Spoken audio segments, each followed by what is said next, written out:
Dobrý deň, dámy a páni. Dovolím si pre vás predstúpiť s nasledujúcim vyhlásením.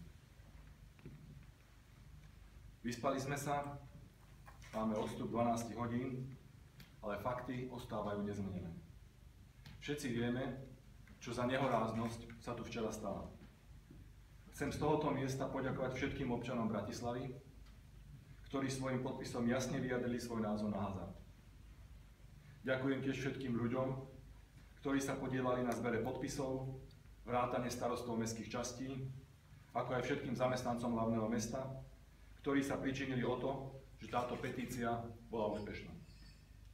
Chcem takisto poďakovať tým poslancom, ktorí rešpektovali vôľu občanov a včera hlasovali za návrh nariadenia. Fakty sú takéto. Poprvé.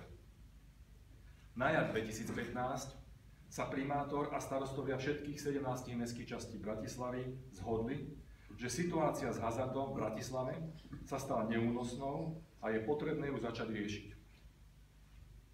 Po druhé, v máji 2015 všetci 45 poslanci mestského zastupiteľstva podpísali petíciu a tým podporili zákaz hazardu v Bratislave.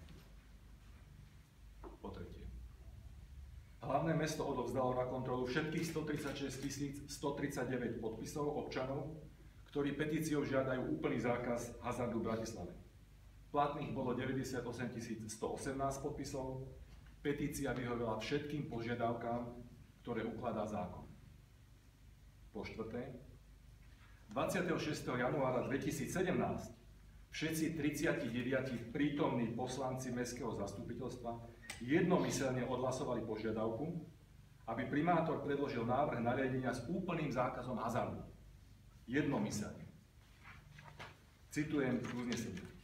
Žiadajú primátora, aby zverejnil do 31.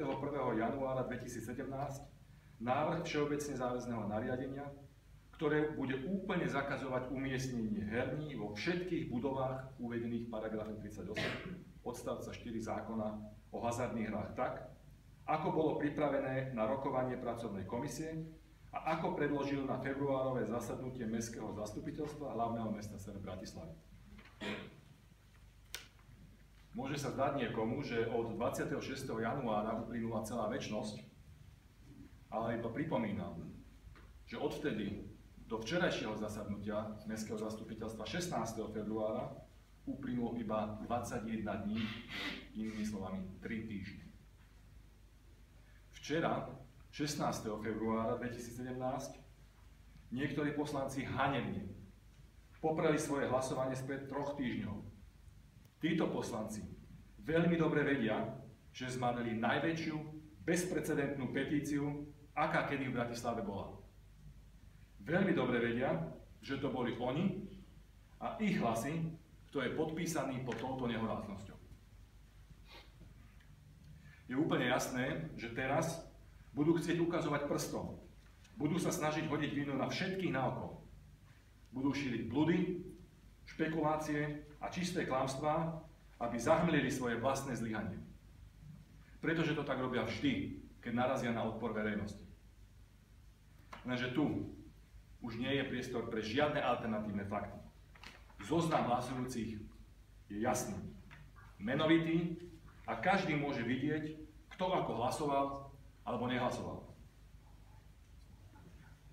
Pre mňa téma hazardu v Bratislave v nejakom prípade nekončí. Volám petičný výbor a dohodneme sa na ďalšom postupe. Ďakujem za pozornosť.